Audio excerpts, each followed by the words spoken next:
Olá a todos, sejam bem-vindos à segunda temporada do podcast. Como podem ver, estamos aqui com um novo look, novo cenário. Espero que estejam super atentos, porque esta temporada temos muitas novidades para vocês, além do nosso cenário lindo. E hoje vamos falar sobre um tema muito pertinente. Eu sou a Anaísa Adrianopoulos, a vossa host, e tenho aqui a doutora Sheila Fernandes, que vai nos ajudar a falar um pouco e a trazer um pouco de luz acerca do tema abuso sexual infantil. Bem-vinda, doutora. Obrigada, Anaísa. Obrigada. Pode fazer uma pequena apresentação para quem não a conhece? Eu sou Sheila Fernandes Luiz, sou pediatra, também sou pesquisadora na área infantil, especificamente mais em doenças infecciosas, HIV e outras infecções na infância, mas também faço abordagens de pediatria geral. Ok. Muito obrigada, doutora, pela sua participação aqui no episódio 2, principalmente para falar de um tema que é muito oportuno, principalmente em sociedades como a nossa, de países em desenvolvimento. Como já tinha dito antes, vamos falar sobre o abuso sexual infantil. A doutora podia talvez explicar um pouco o que é o abuso sexual infantil? Certo. Então, abuso sexual podemos definir como qualquer contacto sexual entre um adulto e uma criança, na que o adulto está fazendo um abuso de poder ou de domínio sobre esta criança, e também, às vezes, entre dois menores, mesmo que o agressor seja menor de 18 anos, se está a fazer exercer o seu poder ou a sua superioridade, a sua desigualdade na relação sexual, mesmo sendo dois menores, também seria um abuso sexual. Isso para dizer que é pertinente em países de renda média e baixa, mas é pertinente em todo o mundo, porque os dados são em todo o mundo assustadores. Exatamente. E cada vez mais, talvez devido à repercussão das redes sociais e da internet em si, dos meios de comunicação, tem sido um tema bastante comunicado e abordado nos últimos anos. Não sei se a doutora poderia talvez explicar um pouco os tipos de abuso sexual que existem, porque aqui às vezes falamos um pouco da violação sexual, mas também existem outros tipos de abuso. Sim, abuso não seria somente uma violação que estamos a pensar numa penetração. Sim. Qualquer tipo de contacto não consentido ou que se exerce manipulando ou tendo esta superioridade, usando esta superioridade, também seria considerado um abuso, não é? Certo. Sim. Em relação a esta questão do consentimento, hoje em dia temos falado e temos ouvido muito no is no, não é não. A doutora pode falar um pouco também, antes de entrarmos já no tema do abuso, mas um pouco sobre o consentimento e como ensinar as nossas crianças sobre o que é o consentimento. Este é um tema super importante e é uma das coisas que nós, como pais, como pediatras, como pessoas que estamos a apoiar a infância, temos que ter em mente. E agora, na nossa geração, isto não se dava muita importância, mas cada vez se dá mais e se vê que é um caminho que pode ajudar à prevenção do abuso. Como podemos ensinar o consentimento? Então, as crianças têm que perceber, desde pequeninas, que o corpo delas é delas e que não estão forçadas a dar beijos, a dar abraços, a que alguém lhes toque se eles não querem. Então, esta coisa é difícil, né? Porque todos, claro, gostamos que os nossos filhos, por exemplo, deem um abraço chavoso aos tios, mas a verdade é que não deveríamos forçar a eles, porque eles têm que aprender a que não são obrigados a dar um beijo a ninguém, nem aos pais, nem a ninguém, não são obrigados a dar um abraço a ninguém, não são obrigados a tocar nem ser tocados por ninguém. Então, assim é que ensinamos o consentimento. E depois já há formas adaptadas às crianças que dá para que nos ajudam a ensinar isto, por exemplo, os contos. Há histórias, há contos que já estão feitos para ensinar o que é o consentimento, sem ter que explicar muito tecnicamente, né? Que esses recursos que são desde a visão das crianças sempre ajudam muito. Os contos, as histórias nos ajudam muito em temas que às vezes nós como pais ou como profissionais temos dificuldade em explicar, porque são tabus ou porque na nossa educação foram um tabu e não nos sentimos tão confortáveis ou não conseguimos as palavras exatas, estamos um bocado desconfortáveis em explicar. Então eu sempre recomendo os contos, às vezes também há músicas, também há alguns programas de prevenção em escolas e coisas que usam esses recursos, músicas, canções, livros. E depois também temos que tentar conseguir falar abertamente com as crianças e com os nossos filhos, com as crianças que estão ao nosso redor. Também é importante para eles perceber as distintas partes do corpo, o que é habitual ou normal ou que não, que partes são mais íntimas, e isto também temos que ir explicando no dia a dia de uma forma natural, dentro do que podemos. Sim. Dizem também que, aliás, é dito também que dar nome às coisas como elas são ajuda também. Às vezes nós temos a tendência de dar nomes mais fofos, ou a bolachinha, ou o pipi, nomes mais simples, mas que talvez possam depois vir a dificultar na comunicação daquela criança para um certo desconforto. Não sei se a doutora concorda com isso ou não. Sim, eu concordo. Sei que é difícil, como para nós pais, ou chamar as coisas pelo seu nome, mas temos que tentar nos habituar a explicar, ou quando estamos no banho, qualquer coisa, dizer agora vamos lavar a vulva, agora vamos lavar o pênis, ou o pai tem pênis, a mãe tem vulva, e usar os nomes biológicos, porque isso também é uma das ferramentas que parece que ajuda à prevenção de abusos sexuais.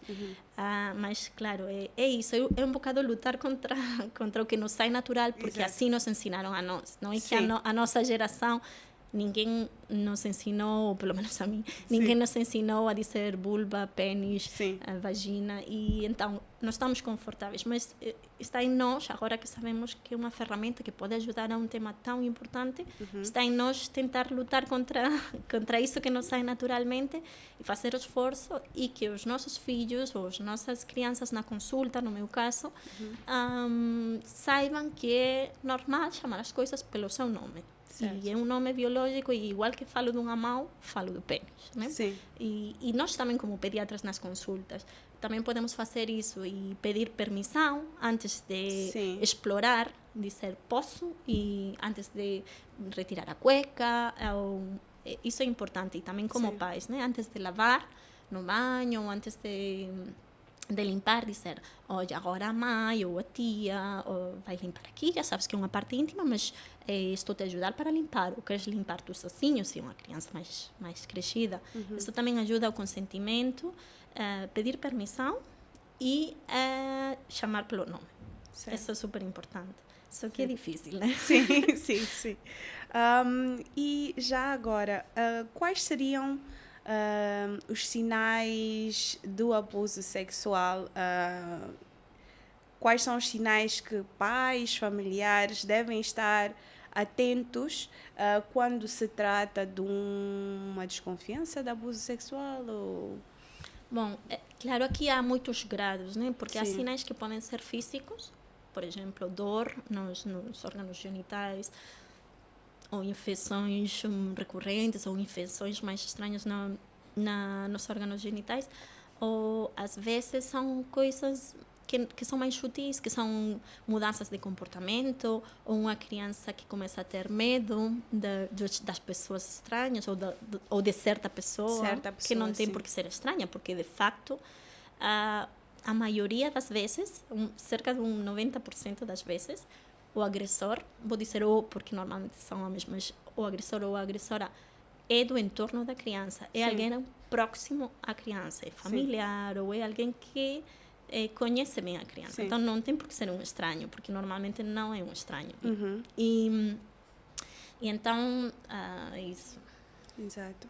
E ainda bem que a doutora falou nesse ponto que é muito pertinente, principalmente já na perspectiva da mãe também. É algo que assusta, não só o facto de a criança poder ser vítima de um abuso, mas saber que o abuso vem de casa, vem de alguém que tem a confiança daquela criança, que ganha aquela confiança, que também às vezes até pode não ter, mas consegue convencer ou manipular a criança para chegar até o ponto que... E como é que pode-se prevenir isso? Ou como é que nós, como mães ou como pais, podemos realmente ensinar a criança a ter um pouco de saber pôr um pouco esse limite, ou saber identificar certos pontos que não são normais. Exato. Sim. Então, temos pontos que já falamos, como Sim, ensinar sim. bem as partes do corpo, Sim. nomear as partes do corpo pelo Sim. seu nome, o consentimento e ensinar a que não é não, não obrigar as crianças a tocar, abraçar, beijar, que eles saibam que isso só se faz quando eles querem, sempre. E depois também é importante falarmos dos segredos.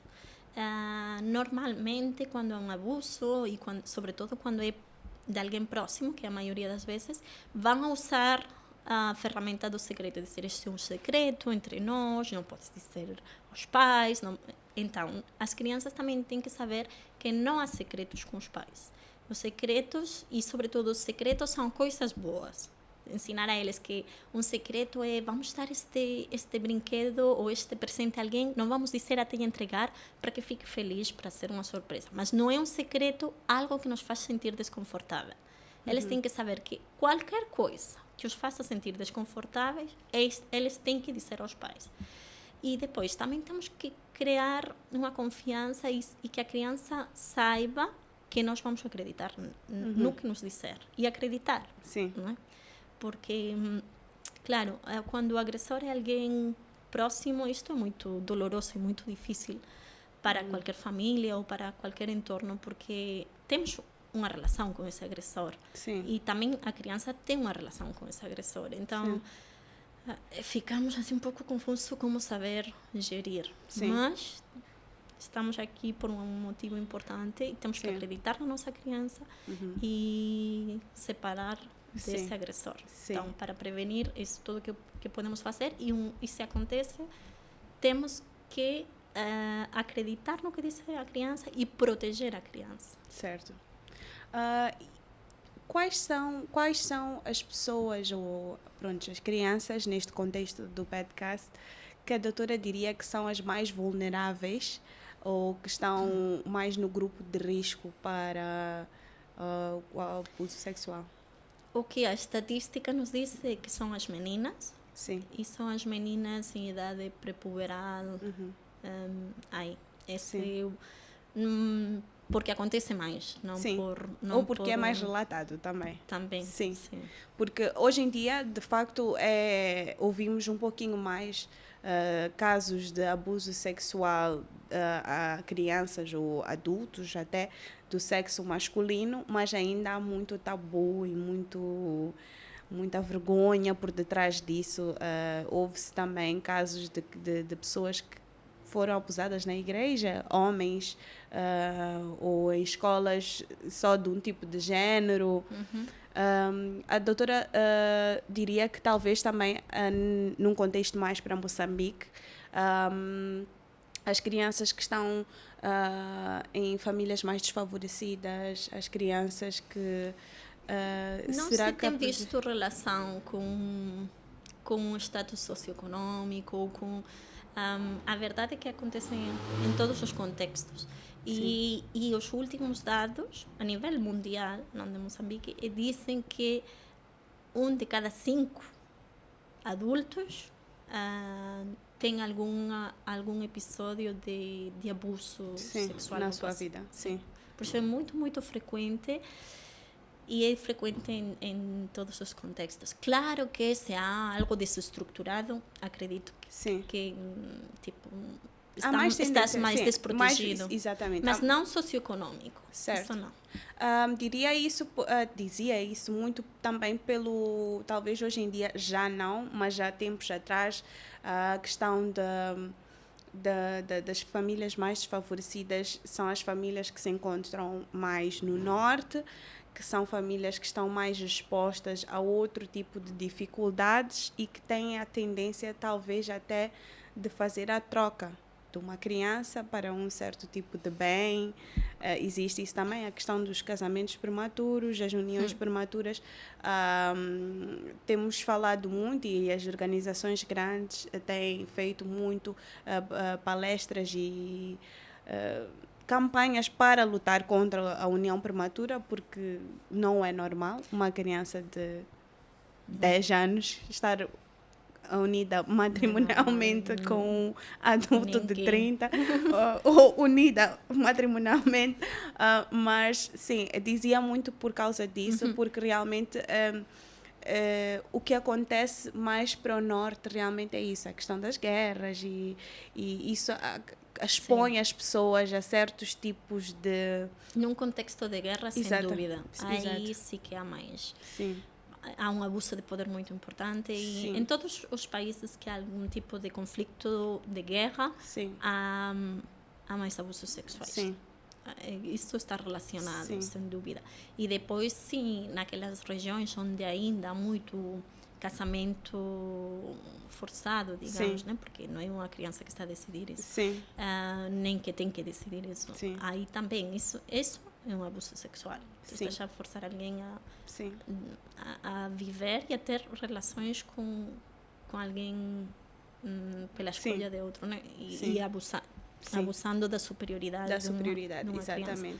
Isso, sem dúvida, é um abuso sexual e ainda temos um caminho para lutar contra isso. Exatamente. Aqui, principalmente, eu vou voltar a falar de Moçambique porque é importante também trazer um pouco da realidade. Não que esteja muito diferente daquilo que é o mundo, como a doutora já tinha dito e muito bem, mas realmente aqui em Moçambique, há uns anos atrás, antes da pandemia, acompanhamos vários casos de alunas que eram abusadas na escola e aí houve a tentativa do governo de talvez lidar com isso, que era as meninas usarem a saia comprida abaixo do joelho e outro tipo de coisas que já vimos, não só no contexto familiar, mas também no contexto escolar, que é no fundo aquilo que a doutora tinha dito, que é o abuso do poder ou a manipulação, de certa forma, de tentar utilizar a superioridade em certo ponto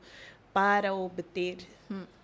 Só que, claro, também isto também é complicado, não é? Porque, afinal, parece que sempre se tende a pôr o foco nas vítimas, né? E as vítimas é que têm que vestir-se tapados e as vítimas é que têm que fazer não sei o quê. E os agressores, nada, né? Tipo, as crianças têm que ir com calças ou vestidas até os pés. Sim. Mas elas são as vítimas, né? Sim. Também temos que pensar medidas que vão contra os outros aspectos, não? Exatamente. Cortar o mal pela raiz. Sim, porque estas medidas depois levam a sociedade a acreditar que a culpa é da criança. Sim. Ou da menina ou da mulher. Sim, isso não faz sentido nenhum. Sim. Né? Então, só que é complicado. Sim. Em relação ao papel de uma pessoa que está na área de saúde, do pediatra, neste caso, por se tratar de uma criança, qual seria o papel na identificação e no suporte às crianças que sofreram abuso sexual, às vítimas, neste caso? Então, teríamos como um papel em vários pontos. Primeiro, na prevenção, durante as consultas normais, nós, no fundo, acabas tendo uma relação com a família, com a criança, e pode ser um bom momento para falar sobre isso, sobre mostrar, isso pedimos permissão, então estamos a dar exemplo, chamamos as coisas pelo nome, estamos a dar exemplo e podemos dizer aos pais, aconselhamos-vos chamar pelo nome, pedir permissão, como estou a fazer. Primeiro isso, poderíamos dar alguns conselhos para a prevenção. E depois também, acredito que o pediatra, como faz um seguimento, tem uma relação que cria um ambiente no que os pais, os familiares, conseguiriam também abordar certos assuntos, se eles, mesmo que seja difícil de falar, se eles têm uma suspeita ou se algo aconteceu, tem essa proximidade e essa confiança para ser a primeira pessoa a que possam revelar a situação e que podamos dar ajuda. Normalmente sempre há que fazer o pediatra pode começar isto e seriam duas coisas principais. Primeiro, atender a criança, ver se precisa algo físico, alguma prevenção de infecção, gravidezes, e também derivar para um atendimento psicológico, porque mesmo que seja, não há uma penetração, o impacto psicológico é forte grande, e temos que fazer um seguimento disso. E depois também há que referir às autoridades. Os hospitais grandes às vezes têm um protocolo específico. Sim. E podem ter uma equipa multidisciplinar que avisa a um psicólogo, a um ginecologista, a outros profissionais que ajudam no envolvimento e também de reporte às autoridades. Sim. Então o papel seria um pouco isto e depois seguir a longo prazo e ver como está esta situação, ser um pouco anexo com a equipe de psicologia e fazer um seguimento. Certo. Principalmente a nível psicológico, o impacto é de longo termo, não é? Muitas vezes tornam-se adultos com vários tipos de problemas, ansiedade, depressão, às vezes até pode vir a um dos motivos dos transtornos de personalidade também é qualquer tipo de abuso que tenha tido na infância e infelizmente a correlação da infância aos transtornos psicológicos é muito grande. Todas as crianças que têm um impacto negativo sobre algum tipo de acontecimento que teve na sua vida negativo tem uma influência muito grande na vida adulta. Infelizmente, é o que nós vemos, principalmente num contexto clínico, hospitalar, da área psicológica, assim.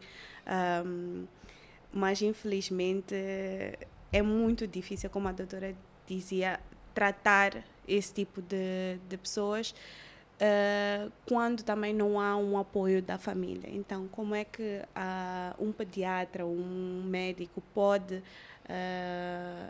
ajudar a família também a receber esta informação que houve uma criança que sofreu um abuso, porque a doutora também dizia que há uma relação que é criada com o abusador, principalmente quando é alguém próximo, um pai, às vezes, um tio, um primo, ou uma mãe, alguém que como é que podemos fazer essa transmissão de informação e fazer com que esta família acolha essa informação, porque é também um sofrimento para a família. Para a família é difícil gerir e acreditando, né, que tipo, e eu acredito que todas as mães querem o melhor para os seus filhos. Certo. Às vezes não conseguem fazer melhor porque não têm os recursos adequados ou porque não têm o conhecimento ou estão desbordadas e não sabem como gerir isto. Então, claro que aí é importante tentar acudir a profissionais e o pediatra pode ser um deles, né? E podem pedir, simplesmente conversar, pedir ajuda ou como é que posso fazer, como é que posso gerir isto. Primeiro, como afastar essa criança desse abusador antes de que volte a acontecer algo. Exato. Ou são muitas coisas a gerir e acredito que nenhuma família consegue gerir sozinha ao 100%. Temos que tentar procurar o máximo possível de ajuda. Pediatras, psicólogos, autoridades várias e, entre todos, tentar estabelecer um caminho. Cada vez se fala mais para tudo e, neste caso, não é uma exceção em fazer coisas multidisciplinares e cada um fazer o que melhor sabe em conjunto, né? E para as famílias é importante. Não só temos que atender a essa criança, mas também as famílias, porque depois também pode ter um impacto psicológico grande na família, na mãe, porque afinal também se questiona por que eu não fiz isto ou aquilo, ou por que eu não consegui prevenir isso. Então, muitas vezes as famílias também têm que ser acompanhadas para tratar-se a si próprios, para fazer terapia para eles próprios e para também ter umas indicações de como gerir a situação no futuro e como apoiar a sua criança no futuro. Certo. E em relação à prevenção e à educação, a doutora falou um pouco de como poderia abordar no consultório, mas como é que podemos prevenir de forma só a deixar aqui ficar os pontos principais que podemos aplicar para poder ajudar na prevenção do abuso sexual infantil? Sim, isso que falávamos, não? Cada um em casa o que pode fazer seria isto, lutarmos contra as nossas dificuldades e chamar os genitais pelo nome, não obrigar as crianças a abraçar, a tocar, nem a ser deixadas tocadas por ninguém, não é não. Usar os recursos que temos ao alcance para explicar de um jeito, com as palavras simples às crianças ou com os exemplos de um conto, de uma música às crianças. E depois, claro que seria muito bom ter iniciativas a nível, mais alto nível, a nível de escolas, a nível de centros de saúde, a nível do país, né? Sempre essas iniciativas a nível da televisão, às vezes, sempre ajudam e, claro, deveriam ser prioritárias dentro do possível. Sim, por isso temos aqui este episódio para ajudar também na prevenção. Lembrar-se de explicar às crianças que nenhum secreto, nada que nos faz sentir mal pode ser um secreto. Sim, com certeza. Eu queria só deixar aqui ficar alguns dados a nível de Moçambique também. De um estudo, estes dados eu removi de um estudo feito este ano ainda, até maio, então que dizia que neste ano, 2024, de janeiro a março, pelo menos 1.144 casos de abuso sexual, violação especificamente contra crianças foram registradas e num total de 20 mil chamadas anónimas, neste caso.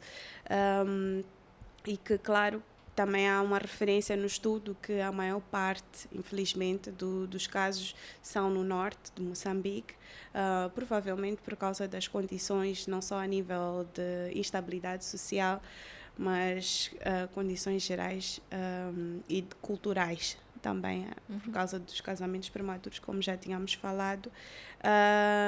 E o maior recorde de dados de casos diários foram 14 casos reportados num dia só de violação sexual em crianças em Chimoio, ou seja, 14 casos reportados no mesmo dia, no mesmo local. São casos. É assustador, e o mais assustador é pensar que isto é, como dissemos, a ponta do iceberg, porque há muitos mais casos que não chegam a ser reportados. Exatamente. Então é mesmo assustador. Exatamente. O importante é reportar, não ter medo de falar, porque às vezes o medo é que previne a pessoa de dizer, né? A criança de falar. Muitas vezes quando não há muita abertura entre a família, os pais, a criança tem medo dos pais zangarem, como a doutora dizia, nós temos que acreditar nas nossas crianças e não deixar passar. Existem também programas como a linha Fala Criança, acho que é um número específico que a criança pode ligar, denunciar, ou a família, algum familiar. E só para completar,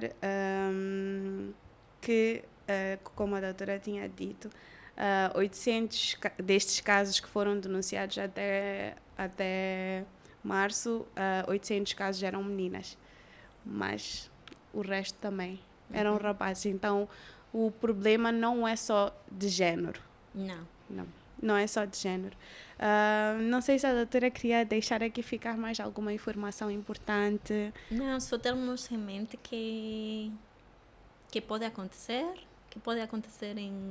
em qualquer das nossas casas. Exatamente. E que temos que tentar prevenir, mas falar abertamente e criar este ambiente, pelo menos na nossa família, em cada um individualmente, de que tudo se pode falar e que vamos acreditar nas nossas crianças e confiar também nos profissionais. Os pediatras também estamos para estas coisas, para apoiar os nossos pacientes como pacientes integrais, né? Como uma criança no seu tudo, e isto faz parte. E tenho a certeza que qualquer colega pediatra vai tentar ajudar no possível, ou orientar, e pode ser uma pessoa próxima para conseguir focalizar estes problemas. E isso. Muito obrigada, doutora, por ter vindo cá falar de um tema tão importante que realmente podíamos ficar aqui a falar horas e horas, mas acho que deixamos aqui ficar o mais importante. Agradecer novamente à doutora e dizer, como a doutora tinha dito, só para deixar aqui ficar uma mensagem importante, que é: a culpa não é da vítima. Nós temos que ouvir as nossas crianças e temos que realmente pôr o foco no problema, que são os agressores, e não nas vítimas. E é isso. Nós vamos deixar aqui a mensagem para as autoridades, as escolas, as organizações que querem também trazer luz a este tema, que realmente merece este foco. Vamos ajudar as nossas crianças e as famílias também. E nós ficamos por aqui. Muito obrigada. Até o próximo episódio. Até a próxima. Obrigada. Obrigada, doutora. Obrigada.